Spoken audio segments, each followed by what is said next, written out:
In the headlines, heavy security at Edo Government House as Obaseki blocks Philip Shaibu's return.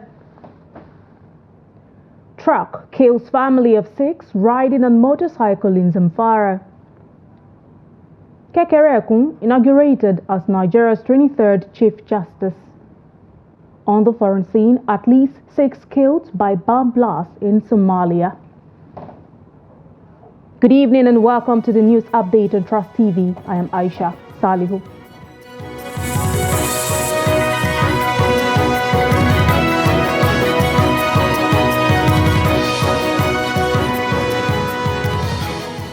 Now the news in detail. We begin in the south region of the country with security matters as security at the Edo State Government House has been beefed up following reports that Philip Shaibu is plotting to resume office as Deputy Governor. Reports say on Monday morning, visitors and civil servants were seen trekking long distances to their destinations after parking their vehicles by the roadside. It was observed that the only security vehicles had unhindered access to Osadebe Avenue. A civil servant said they were surprised to see heavy security in and around the government house. The Edo House of Assembly had impeached Shaibu at the height of his rift with Governor Godwin Obaseki. However, he challenged the impact in court, saying the lawmakers did not give him fair hearing. A federal high court in Abuja, presided over by Justice J.K. Omotosho, had annulled the impeachment and ordered reinstatement of Shaibu, but the government failed to comply with the order, saying it had filed a stay of execution.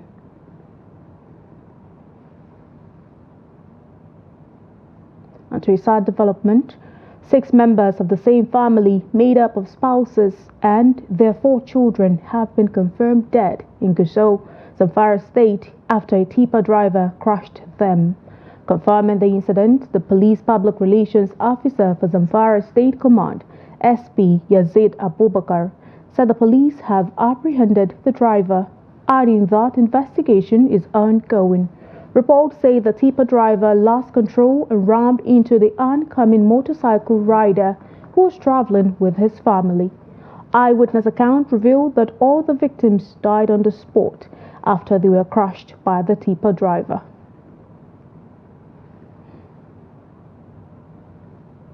"19 children trafficked from Kebbi State have been rescued from traffickers in Calabar, the Cross River State capital. The children, whose ages range from 3 to 6 years, were being moved in batches from Kebbi to Calabar when officials of the National Agency for the Prohibition of Trafficking in Persons intercepted them. While addressing journalists in Birnin Kebbi, Governor Nasir Idris said the children were rescued as one of the traffickers arrested by officials of NAPTIP confessed that they had earlier moved some of the children trafficked in Kebbi to Calabar. He added that, based on the information, the other children were rescued from the traffickers in Calabar, adding that 3 of the traffickers were also arrested. The governor said government could help the children out of their traumatic experience and will ensure the prosecution of the traffickers. The state commander of NAPTIP, Ms. Bao Ian Kaura, said the traffickers usually move the children to their hideout in Zamfara State, where they were moved to Calabar. He said his men were able to intercept the last batch of the children, which led to the rescue of others in Calabar based on a tip-off.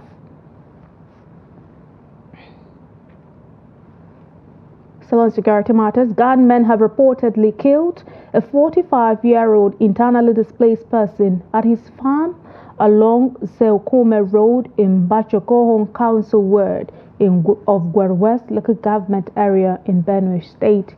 The deceased, Tali Tioso, a native of Tsegerpe in the same Chabokohon Council Ward, was said to have been displaced from his village before taking shelter at the Agagbe IDP's camp in Gwer West local government area with his family. A former Agagbe IDP camp manager, Iba Jacob, said Tioso was attacked by the gunmen believed to be armed infiltrators on Sunday about 2 p.m. while he was working on the farm alongside his second wife. He quoted the deceased second wife, Mrs. Tioso Dorcas, are saying that while she and her husband were working at the farm, about 10 armed strange men suddenly appeared carrying guns and cutlasses. According to Doctors, the men began shooting at her husband and chasing him, adding that when he eventually fell, they used their cutlasses to mutilate his body. The corpse of the deceased has been recovered, according to the ex-camp manager, and brought to the Agagbe camp where his family is sheltered. The Edo Police Command is yet to issue a statement on the incident. The kidnapped coordinator of the Benin zone of the Academic Staff Union of Universities, Professor Monday Lewis Igbafe, has escaped from his abductors barely 24 hours after the abduction. The Ambrose Ali University Ekpoma lecturer was abducted by gunmen on Saturday, September 28, 2024 at 10 p.m. while driving into his residence at Ekpoma. The former AAU ASU chairman was said to have been blindfolded by his abductors, who took him to a forest in Essen South East local government area of the state. A colleague of the ASU Benin zonal coordinator who spoke on condition of anonymity said Igbafe escaped from his abductors on Sunday night. The public relations officer of the Edo State Police Command, Moses Yamo, also confirmed the escape of the university lecturer from the kidnappers' den. Also, the Academic Staff Union of Universities has threatened to embark on strike after 14 days, saying successive governments have treated academics in the country unfairly. Speaking on Monday in Uyo during a press conference, the chairman, ASU Calabar Zone, Happiness Uduk, who spoke on behalf of the chairpersons of Abia State University, Akwa Ibom State University, Ebonyi State University, Federal University Ndofo Alike, University of Cross River State, University of Calabar, and University of Oyo, said the union has exhausted all options to get government to keep to its promise to the union. Uduk explained that government's failure to implement contents of several memoranda of understanding and action between 2013 and 2022 have hindered access to industrial harmony in public universities.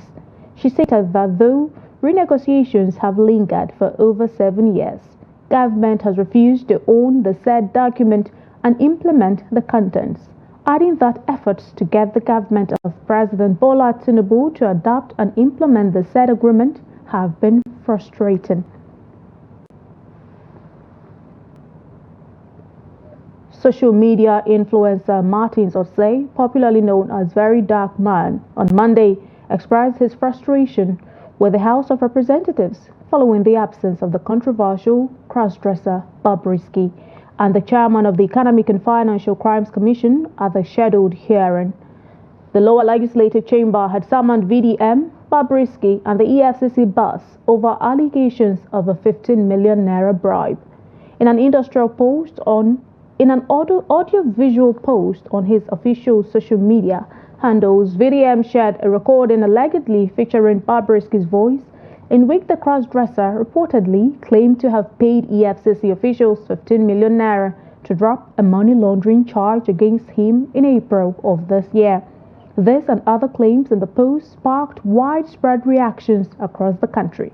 In response, the lawmakers summoned the involved parties, but only VDM appeared. Speaking at the National Assembly complex, VDM vowed not to make any statement until the other parties were present. The man from my state, he said, if I don't speak, they will move equation to the take. I'll not mind being I'll not mind. Sorry, please.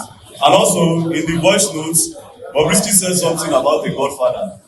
So it's obvious that there's a Godfather somewhere that might maybe told him not to come, and then nothing will happen because he has disrespected everybody here by not coming, and you are trying to force me to talk, and you are already throwing a little threat that you detain me. I'll stay in the cell, and this is not my first time, it's not my second time. So I'll go and stay there until he's ready. But for now, I will not say anything.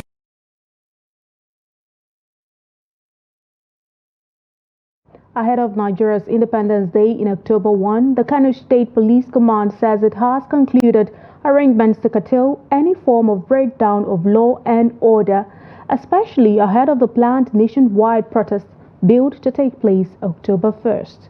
The command said it has deployed its personnel to strategic locations as well as nooks and crannies of the state, warning residents against taking to the streets in any guise.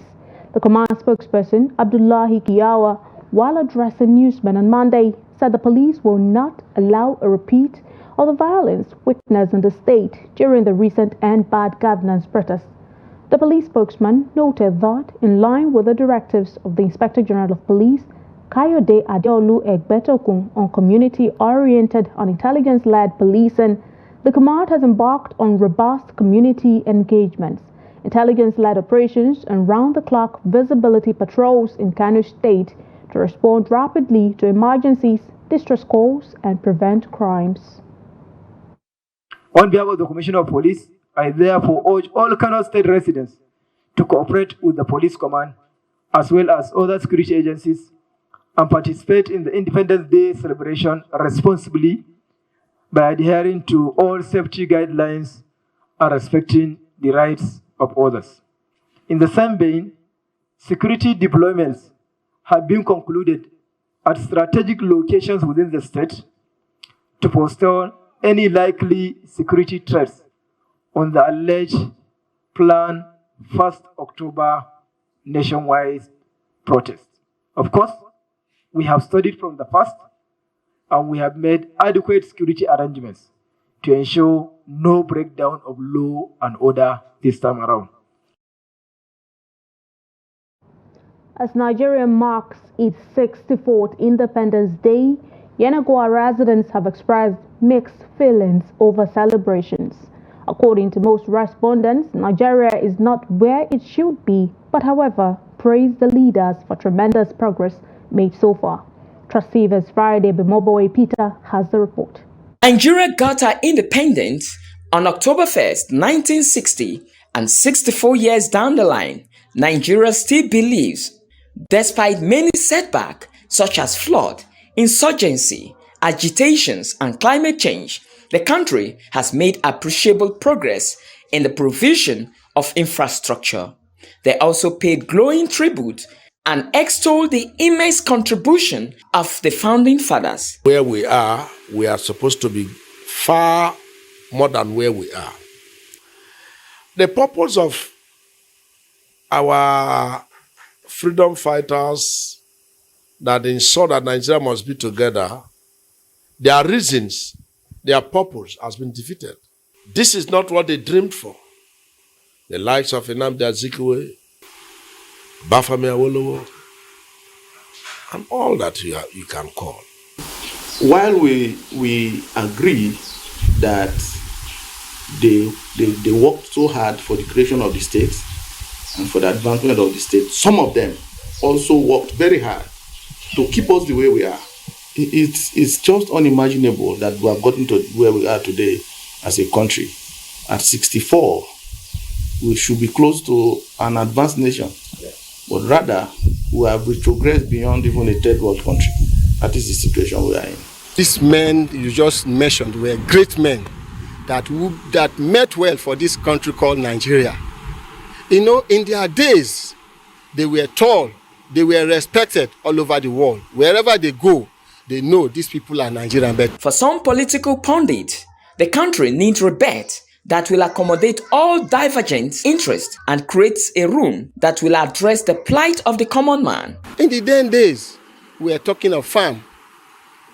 Cocoa was in the south, in the north there was groundnuts, in the east there was even coal. And these things were used in developing Nigeria. But today, everybody fall back to the oil from the Niger Delta. We all wait for the revenue from the federal. But whereas it comes from the Niger Delta, the oil wealth is what everybody is looking at to survive in Nigeria. That is why we cannot move forward. If all of us can look deep into what we produce in Nigeria, what we have in our various states, to tap into those resources, God-given resources, Nigeria will not be where we are today. People were also producing, the Meslin was in Port Harcourt, where they were producing tires. Today, there is no place in Nigeria they are producing vehicle tires. So, When you are only a consumer without production, you can't move forward. Nigeria has faced agitations for self-determination from many socio-cultural groups. Analysts, however, believe that the best way is move on as one indivisible entity. From Yenagoa, Friday, Ebimobowe Peter, Trust TV News. You're watching the news update on Trust TV. Coming up ahead. Amid fluctuations in food prices, Jalingo markets offer affordable options. We'll bring you details of the story and more after the break. Don't go away. It's nice to have you join us again. Let's have a second look at some of our top stories. We told you that heavy security at Edo Government House as Obaseki blocks Philip Shaibu's return. You also heard truck kills family of 6 riding on motorcycle in Zamfara. Moving to other stories. President Bola Tinubu has sworn in Justice Kudirat Kekereekun as Chief Justice of Nigeria.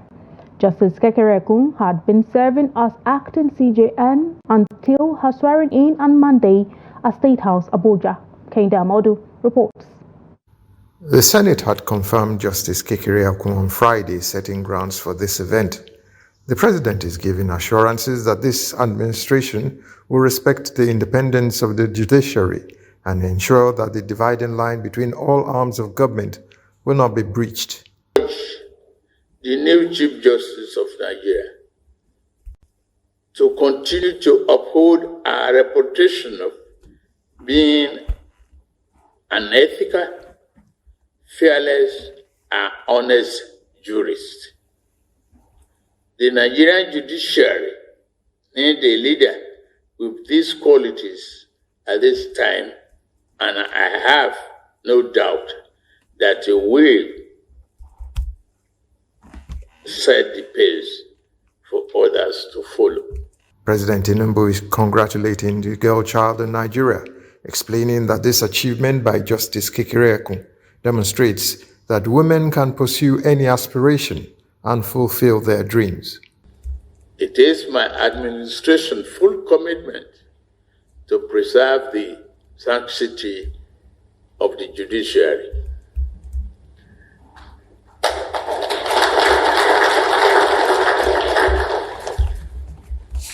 While we may have reasons to intervene as complementing component of the same government, the government under my watch will also be mindful of the clear line demarcating the two of us.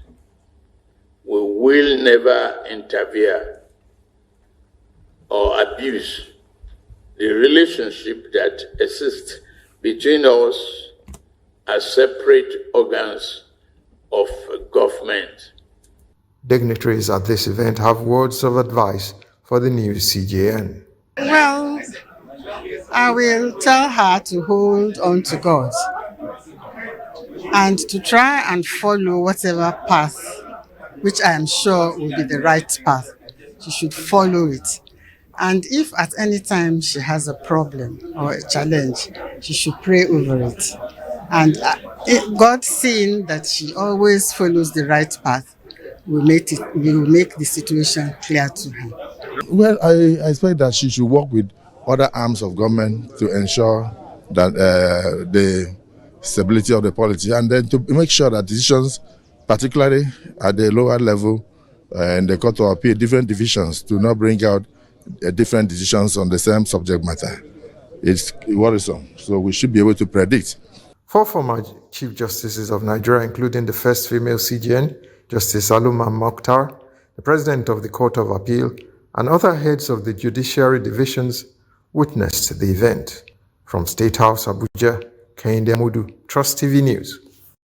The capital of Taraba State boasts numerous markets, each known for the distinct products its traders offer. Markets on the outskirts of the town attract higher patronage thanks to their lower commodity prices. The report. Mile 6 Market is one of the oldest markets in Jalingo. It is said that over 200 years ago, farmers reside and sell their farm products at the ancient markets. People from various locations in the town visit here to buy their food items, mostly because of low prices. Traders said some of their items that are cheaper here are mostly maize, local rice, cassava flour vegetables, perishable food, and tuber crops, such as yam, potatoes, and cassava. There is yam available. I travel to Gombe, Gwangwan, Wuro Musa, Monkey, Zin, and also Nika. Yam is available and we thank God for that. The prices of these yams depend on their sizes. The bigger yams are more expensive. The smaller yams are less expensive. Here in Mile 6, we thank God as everyone commends the affordable prices of these yams, unlike the prices in the market, because one will have to pay for transport to get to the market to buy these yams. People come from Sabongari, ATC to buy yams here in Mile 6. At the main market, goods are sold in less price because some people there, most of them are wholesalers there. So here they are the retailers. So the reason why they increase prices is because they increase to get their own gain, or let me say profits in short. So in the main markets, they usually buy from the producers. So the sellers, the wholesalers. So we that we buy from them in the main market now, we sell and increase the price. So we are the retailers now in this market. Some residents stress that there are low patronage now because of high costs of transportation. Well, a lot, but there are some things you can't get here, of course. You have to go to the major markets. You can't get honey beans here. You can't get the foreign rice here. And some other items, you can't get them here. The truth of the matter is the hardship is something else. So if there is any way government can, try and consider the masses. Wheelbarrow will charge us for carrying it from inside the market to where you get machine. And the machine man now will finish his own poverty on it, that it has come. Whether you carry yours, you pay or you don't pay. And so you find that before we come here and quantify what we will pay, you find that we have to put up something over whatever we have bought from the main market. They called on governments to construct good access roads to the markets. And in business, import bills on used vehicles, popularly known as the tinubu in Nigeria, dropped by 83% to 138.62 billion naira in the first half of 2024 compared to 819.15 billion naira the corresponding period in 2023. This is according to the National Bureau of Statistics Commodity Price Index indices and terms of trade data. The data showed that in Q2 2024, the value of imported used vehicles stood at 138.62 billion naira, representing an 81.5% decline on a year-on-year basis from 749.92 billion naira in Q2 2023. Further analysis of the data indicated that the used vehicles were imported mainly from the United States of America. The drop in the importation of used cars is coming despite the suspension of a 25% penalty on illegally imported vehicles by the Nigeria Customs Service in March 2024. In the last month, the cost of imports into Nigeria had skyrocketed following the foreign exchange crisis, which has led to a drop in the value of the naira. The exchange rate between the naira and the dollar stood at 1,540.78 naira last Friday from 460 naira in June last year.